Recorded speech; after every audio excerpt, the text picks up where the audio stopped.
네, 안녕하세요. 여의도 수호신입니다. 오늘은 주식이나 종목 이야기를 하려고 온 게 아니고요. 존리 대표님 계시죠? 보통 동학개미 운동에서 존봉장으로도 불리우시고 존버의 아이콘이시죠. 그리고 메리츠 자산운용사의 대표님이시기도 하세요. 그래서 메리츠 자산운용사 하면 존리 대표님, 또 존리 대표님 하면 메리츠 자산운용사, 이렇게 대명사가 되어 있기도 한데요. 보통 자산운용사라고 하면 지금 제가 운영하고 있는 투자자문사보다 더 자본금 요건이 확충이 되고 덩치가 큰 규모의 회사가 맞아요. 그래서 어떻게 보면 업력도 굉장히 오래되셨고 저한테는 또 하늘같은 선배님이시죠. 존리 대표님께서 보통 하시는 말씀이 있으시죠. 주식은 사고 나서 팔지 않는 것, 그리고 존버하는 것, 이렇게 말씀을 하시는데 저는 존리 대표님을 굉장히 존경합니다.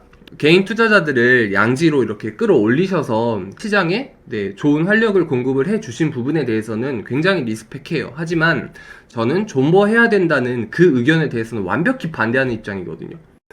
야, 어디 네가 학고도 이런 상학고가 없는 애가 감히 존리 대표님을 입에 올리고 뭐 반대 의견을 이야기를 해, 이렇게 말씀을 하실 수도 있는데, 제 채널에서 제가 이렇게 반대 의견을 이렇게 말할 수는 있잖아요. 그 부분에 대해서는 이런 근거로 반대라고 생각한다, 이렇게 이야기할 수 있으니까. 그래서 오늘은 감히 건방지게 좀 이야기를 해보려고 합니다. 다시 한번 말씀드리지만 제가 일정 부분에 대해서만큼은 존리 대표님을 굉장히 리스펙하고 있다라는 부분은 꼭 알아두시고 영상을 시청해 주시면 감사하겠습니다.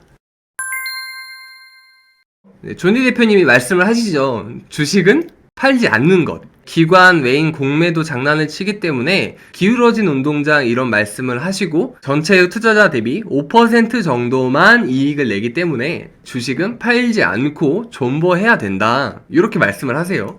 그래서 매달 월급 10%를 주식을 사. 그리고 건들지 마. 우리는 젊을 때는 가난해도 살 수 있는데 늙어서 가난하면 얼마나 비참하냐. 그래서 장투를 해야 된다 라고 말씀을 하시는 거예요. 근데 조금 문제가 생겼죠. 여기 보시면 존리 메리츠 대표의 사기꾼 평가? 이게 뭔 말이야? 직격탄을 누가 날렸대요. 2018년 9월 5일 기사인데요. 예전에 메리츠 펀드 넣었다가 수익률이 폭락해 회복을 못했다며 잊어버리지 못한 분들이 있으신데? 라고 질문을 던진 거예요, 기자분이. 수익률이 많이 빠져서 투자자분들께서 원성이 높았던 거죠. 존리 대표님께서 인터뷰를 하셨던 게 자본주의 국가에서 주식은 무조건 오른다 라고 대답을 하신 거예요. 조금 더 자세히 보니까 중앙일보 기자분께서 투자자들을 대표해 존리 대표님 사무실로 간 거죠. 그래서 안면식이 있을 수도 있고 없을 수도 있는데 만나자마자 대뜸 도대체 원금 언제 회복돼요? 이렇게 여쭤보신 거예요. 네, 이것도 약간 선 넘은 것 같긴 한데 존리 대표님이 인성이 좋으시죠. 저 같으면은 이렇게 잘 대처하지 못했을 것 같은데 크게 한숨만 쉬시고 믿어달라, 나중에 200%가 된다, 이렇게 말씀을 하셨다고 해요. 그래서 이런 해프닝이 있었는데 어쨌든 안타깝다, 근데 나중에 50%, 100%, 200% 된다, 이렇게 말씀을 하셨어요. 그러니까 그 다음날 다시 기사가 나죠. 존리 펀드 손해만 안타깝지만 묻어둔 셈 치고 기다리길. 그러니까 여전히 존버를 외치고 계신 거예요. 그래서 이러한 상황들도 있었습니다. 우리가 어쩔 수 없이 이런 상황에 놓이게 된다는 거죠. 제가 말씀드리는 게 이제 MDD라는 개념인데요. 초기에 10,000불을 입금을 했어요. 그래서 예수금이 10,000불인 상태인데 지금 좋죠? 많이 올랐죠? 그럼 여기까지 내가 투자를 했다고 생각을 해보면 되게 신날 거 아니야. 그럼 여기에서 20,000불이라고 칠게요. 근데 빠졌어. 여기가 마이너스 3,000불이니까 로스가 난 게 이게 마이너스 30%인 거예요. 그럼 내가 20,000불까지 갔다가 7,000불까지 떨어지면 이건 나는 10,000불에서 3,000불이 이런 게 아니잖아요. 내 돈은 원래 20,000불이었는데 지금 20,000불에서 7,000불이 된 거잖아. 근데 이걸 존버를 해서 결국엔 올랐어. 성공을 했어. 근데 이 기간 동안 내가 얼마나 마음이 아파요. 기다려야 되잖아. 잠도 잘 못 자, 밥도 안 넘어가. 이제 또 기도 메타가 시작이 되는 거죠. 하나님 아버지, 우리 종목이 지금 제 속을 이렇게 썩이고 있습니다. 이거 하루빨리 이렇게 떡상하게 해주십시오. 이렇게 이제 또 기도를 해야 되잖아요. 그럼 이제 그 고난과 인고의 시간이 이게 되게 짧지가 않잖아요. 이거 하루 이틀이 아니야. 몇 달이 될지 몇 년이 될지 모르죠. 그럼 이 인고의 시간을 계속해서 우리가 버텨야 되니까 이게 사는 게 사는 거겠냐고요. 그래서 존버를 하게 되면 어쩔 수 없이 이런 MDD 구간을 겪을 수밖에 없거든요. 그래서 제가 이런 이유예요. 이게 첫 번째 이유인데 이런 것들 때문에 존버가 몸에 해롭습니다. 여기 드로우 다운이라고 나와 있죠. 지금 계속해서 말씀드리는 건 맥스 드로우 다운이어서 말 그대로 차트에서 내가 제일 많이 빠졌을 때까지 끌어서 내린 게 MDD입니다.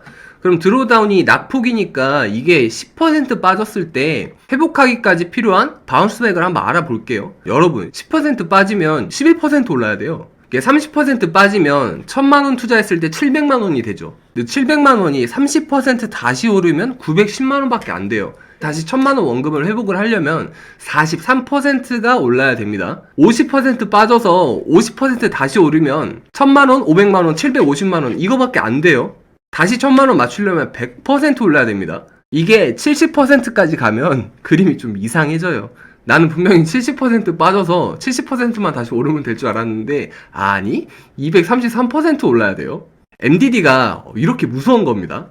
그래서 낙폭이 중간 과정에 크면 안 돼요. 회복하기까지 올라야 될 수익률도 너무 높고 그 기간도 결코 짧지가 않아요.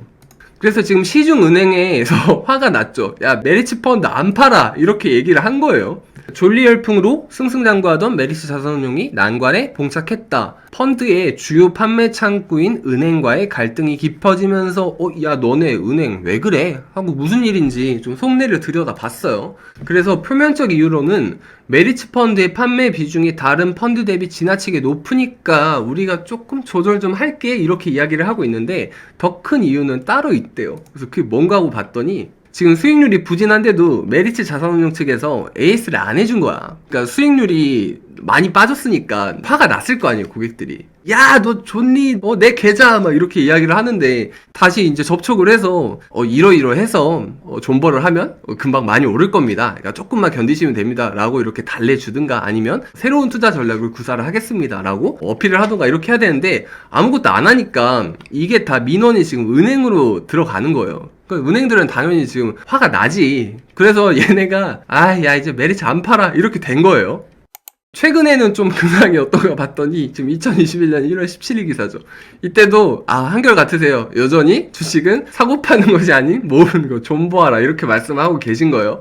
근데 제가 첫 번째 이유로 MDD가 너무 크기 때문에 이제 MDD를 피하려면 존버를 하면 안 된다라고 말씀을 드렸는데 두 번째 이유가 이게 진짜 큰 이유예요. 경기 주기라는 게 있습니다. 그러니까 경제는 항상 성장을 하고 위축을 하는데 이게 사이클을 그려요. 경기도 생애 주기가 있다는 말을 올리는 거예요. 그럼 경기뿐만 아니라 채권도 그렇고 주권도 그렇고 원자재 시장도 그렇고 모두 다 똑같이 생애 주기가 있습니다. 모든 거 상승했다 하락이 일어나요. 그러면 우리 사람은 어떠냐? 사람도 똑같아요. 태어나서 청소년기를 거치고 장생해서 늙어서 힘이 빠지고 쇠약해진 다음에 결국에 죽는 운명을 맞이하죠. 사람 역시 똑같이 생애 주기가 있습니다. 하물며 태양도 탄생을 해서 점차 더워지다가 적색 거성으로 찬란하게 불타오르고 마지막엔 백색 외성으로 별이 소멸되는 운명을 타고났습니다. 이게 지금 단위가 10억 년이니까 야 이거 존버하면은 이건 너무 길죠. 어쨌든 별도 우주 만물도 다 생애 주기가 있다는 말이에요. 그러면 시장, 사람, 별, 우주뿐만 아니라 당연히 상품도 그렇고 서비스도 그렇고 생애 주기가 있죠. 상권도 마찬가지예요. 처음에 시작했다가 성장해서 쇠퇴기를 맞이하게 되고 재활성화가 되면 다시 슛이 나는 거고 그렇지 않으면 쇠퇴가 진행이 돼서 본래의 섭리를 따라가는 겁니다. 그럼 회사의 가치인 주식도 똑같아요. 태어나서 성장해서 장생했다가 성숙기를 맞이하고 결국 쇠퇴를 해서 소멸이 됩니다. 주식도 생애 주기를 가지고 있어요. 지금 저격 기사가 하나 나왔어요. 동학개미 정신적 지주 존봉 중 성적표는 이렇게 나왔어요. 2020년 6월 4일 기사입니다. 지금 보고 계시는 5개의 펀드가 메리츠 자산운용 주요 펀드예요. 근데 여기 펀드를 보시면 첫 번째 펀드가 지금 설정일이 2013년 7월 8일인데 5년차 수익률이 마이너스 17.42%래요. 3년차에 마이너스 5.28, 2년차에 마이너스 9.14. 최근에 시장이 이때 많이 반등을 했으니까 1년 7.63, 1개월 10.6 이렇게 점점 낙폭을 좀 줄여나가고 있는 모습이죠. 두 번째 펀드는 2년 차에 5.41%, 세 번째는 2년 차에 2.27, 네 번째는 8.51, 다섯 번째는 1년 차에 3.05% 수익률을 올리고 있다고 해요. 그러면 이 수익률에 대해서 이렇게 저격이 나왔는데 지금 2021년이잖아요. 그래서 제가 2021년 3월 15일 기준으로 같은 펀드의 수익률을 한번 뽑아왔습니다. 공시가 되어 있는 걸 가져왔어요. 메리츠코리아증권 투자신탁 1 주식형 펀드고 종류 A입니다. 기사에서 나왔던 첫 번째 펀드고요. 10년 차트로 펼쳐보니까 2013년 7월 설정일부터 시작을 해서 이때 아마 펀드 지수가 700쯤 됐을 거예요. 그런데 현재 1200쯤 와있죠. 많이 올랐으니까 지금 기사에서 저격 당할 만큼 우려스러운 상황은 아닌 거예요. 하지만 보면 2013년 7월에 시작을 했어요. 그래서 잘 올랐어요. 아우 너무 좋지. 잘 올랐다가 갑자기 빠져요. 횡보하다가 빠집니다. 또 횡보하다가 코로나 왔고 빠져요. 이 기간 동안 MDD가 발생을 했잖아요. 거의 1100포인트쯤 될 건데 1100포인트에서 550포인트면 반토막이 났죠. 마이너스도 마이너스인데 길잖아요. 5년이에요. 5년. 2015년부터 2020년까지니까. 그럼 나는 이 기간 동안 얼마나 삶이 피폐해요. 존버를 하면 필연적으로 이런 MDD 구간에 가져갈 수밖에 없어요. 그리고 단편적으로 수익률만 봐도 이게 700포인트에서 시작을 해서 1200포인트까지 가는데 700에서 100% 수익이 나면 원래 1400포인트가 돼야 맞습니다. 근데 지금 1200 정도만 왔죠. 근데 제가 왜 100%를 이야기를 드리냐면 10년이잖아요. 부동산 임대 사업을 해도 안정적으로 연 8에서 12% 정도 임대 수익을 가져갈 수 있습니다. 시세 차익이 난 평가 차익 빼고도요. 근데 8%를 연복리로 10년을 굴리면 100%가 훌쩍 넘겨요. 그럼 내가 다른 걸로 안전하게 10년이면 100% 정도 불릴 수 있는데 굳이 내가 지금 펀드를 해서 MDD를 겪어가면서까지 고통을 수반할 만큼의 가치가 있는 수익률인가에 대해서는 다시 한번 고민할 필요가 있다는 거죠. 두 번째 펀드입니다. 메리츠 셀러리맨 증권자 투자신탁. 이것도 역시 주식형 펀드고요. 지금 2018년 3월부터 시작해서 현재까지 이렇게 올랐어요. 한 1000포인트쯤에서 1250포인트까지 왔으니까 거의 한 25% 정도 오른 셈이죠. 뉴스 기사에 나왔던 세 번째 펀드를 그대로 가져왔는데 이거는 채권 혼합형입니다. 조금 방어적이겠죠. 그래서 2018년 2월부터 시작을 해서 거의 안 올랐죠. 이건 거의 수익률이 변동이 없어서 채권 혼합형인가 해서 그럴 수 있겠다 싶었는데 근데 이게 또 가져가면서 MDD는 MDD대로 발생을 했어요. 성과는 뭐 그만큼 뚜렷하진 않은 그런 상황이죠. 네 번째 펀드도 역시나 주식형 펀드이고 2017년 6월부터 시작을 했으니까 이때 아마 펀드 설정 포인트가 한 950포인트 정도에서 1360 정도까지 올라왔죠. 그러면 40% 정도 수익이 나 있는 상황인 겁니다. 그리고 마지막으로 다섯 번째 펀드를 보면 역시 주식형 펀드죠. 2018년 11월부터 시작해서 이때가 아마 950포인트쯤 됐을 거예요. 그러면 지금 1300포인트 정도까지 한 35%, 40% 정도 수익이 나 있는 상황인 거죠. 그런데 사실 이제 조금 제가 아쉬운 건 단편적으로 지금 뭐 3년, 4년 해서 30%, 35% 이 정도 수익률을 가져가고 10년 해서 70% 수익률을 가져가고 결과적으로 수익이 나서 좋긴 한데 좀 따지고 보면 이런 상황은 조금 있어요. 2018년 11월 코스피 지수가 11월 22일 정확히 2079였거든요. 근데 지금 2021년 3월에 3000을 훌쩍 넘겨있죠. 코스피 시장 지수가 사실 3년 전에 2000에서 지금 현재까지 3,000이 넘겨 있는데 그러면 시장 수익률이 50%, 포트폴리오 수익률이 30%면 사실 시장 수익률을 따라가지 못한 포트폴리오죠. 이제 제가 존버에 대해서 두 번째로 아쉬운 부분이 이거예요. MDD는 MDD대로 가져가서 마음은 아프고 고생은 하는데 결과는 사실 그걸 수반할 만큼 폭발적이진 않다는 거예요. 제가 뒤에 가서 또 설명을 올릴게요. 그리고 나서 존리 대표님 말씀하시는 게 지금 삼성전자 200배 수익, SK텔레콤 3에서 5만원 사이에서 집중적으로 매수하여 440만원에 매도하였다. SK텔레콤 10년 후에 440만원에 팔았다. 100배 수익률, SK텔레콤 3만원에 사서 440만원에 팔고 삼성전자 2만원에 사서 140에 팔았다. S전자 100배, S텔레콤 146배, SK텔레콤 3만원에 사서 10년 만에 440만원에 팔았다. 뭐 계속 이렇게 말씀을 하고 계세요. 근데 펀드를 보면 이게 사실 10년 동안 70%잖아요. 이것도 3년 동안 뭐 20%, 30%잖아요. 다른 것도 계속해서 펀드 수익률이 실제로 드러나고 있죠. 근데 지금 마케팅을 하실 때 투자자들에게 어필을 하시는 건 SK텔레콤, 삼성전자 100배, 146배, 200배 이렇게만 말씀을 하시니까 사실 이게 현혹이 될 수 있는 거죠. 땡땡 투자그룹이나 땡땡 경제연구소나 뭐 땡땡 경제TV 이런 유사 투자 자문 업체에서 이런 식으로 마케팅을 광고를 많이 합니다. 누적 수익률 3만%, 무슨 종목 300배 폭등 뭐 이렇게 얘기를 해놓고 사실 포트폴리오를 까보면 별게 없죠. 근데 지금 이런 행태들도 좀 비슷한 거예요. 사람들이 이것 때문에 엄청난 수익률을 기다리고 인고하면 가져다 줄 것처럼 포장이 되는 게 아쉬운 거예요. 그래서 저는 지금 존버에 반대하는 입장을 내고 있는 겁니다.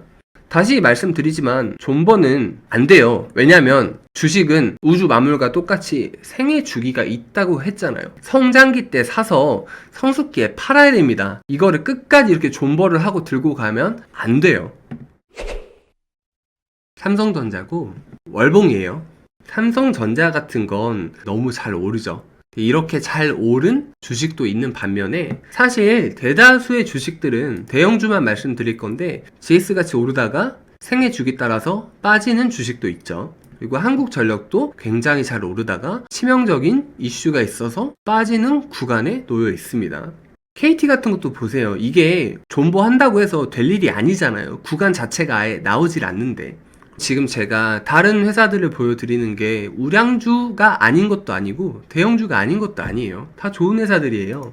현대제철도 굉장히 잘 나가다가 생애 주기 따라서 하락을 하죠. 포스코도 이거 심지어 워렌 버핏도 손절한 주식입니다. 사실 전체적인 위치에서 보면 반등한다고 해봤자 많이 올라올 수 없는 위치에 있죠. 삼성카드도 삼성이면 대기업이잖아요. 삼성카드는 카드사 중에 정말 큰 회사예요. 하지만 어쩔 수 없이 빠지죠. DB 같은 것도 장생했을 때 팔았어야지. 갖고 있으면은 존버하면은 이게 답이 없는 거예요. 그러면 우리나라만 그럴까요? 해외 상황도 살펴볼게요. 지금 다우지수에 나와 있는 회사들인데요. 위 30개 기업으로 구성이 돼 있어요. 근데 처음에 다우지수가 30개였던 건 아니고 12개 종목으로 시작을 했거든요. 지금 다우지수는 3만 포인트가 넘죠. 130년 동안 모두 다 성장을 한 건 아니고 대부분의 종목들은 역사 속으로 사라졌습니다. 처음 12개 종목 중에 GE, 제너럴 일렉트릭 4 빼고는 나머지는 다 없어졌어요. GE 같은 경우에는 혁신으로 살아남았지만 나머지 11개 회사들은 다 인수합병되거나 상폐를 당해서 사라진 겁니다. 기업에도 수명이 있죠. 그래서 지금 삼성, 현대, LG, SK도 존버한다고 해서 될 게 아니고 청소년기에 사서 성숙할 때 팔아야 되는 거죠. 본래 포트폴리오라고 함은 시장 수익률보다 반드시 앞서야 돼요. 그래야 포트폴리오가 비로소 포트폴리오라는 의미가 있는 겁니다. 그때서야 포트폴리오의 가치를 가질 수 있게 되는 거예요. 그런데 지금 매입 보유를 하고 있으면 시장도 생애 주기를 따라가는데 올랐다가 빠질 때 똑같이 고통을 받을 수밖에 없습니다. 그러면 제가 말씀드렸다시피 첫 번째 이 MDD를 겪어야 되고요. 여기서 산 사람들은 얼마나 가슴이 아파요. 이게 먹었다가 다시 뱉어나려면 얼마나 속 쓰리냐고요. 그래서 MDD를 거쳐야 되는데 사실 결과값인 수익률조차도 만족을 못하죠. 이게 몇 년인데 내가 꼴랑 이거 먹으려고 이 아픔을 수반할 수는 없잖아요. 그래서 리밸런싱을 해야 됩니다. 꾸준히 수익을 축적을 해나가 우상향을 만들어야 이러한 MDD도 겪지 않고 고통도 없고 결과도 훨씬 더 좋을 수 있는 거예요. 그래서 존버는 하면 안 되고 사서 팔아야 됩니다. 끊임없이 리밸런싱 작업을 통해서 계좌의 수익금을 쌓아 나가야 된다는 말씀을 올린 거예요.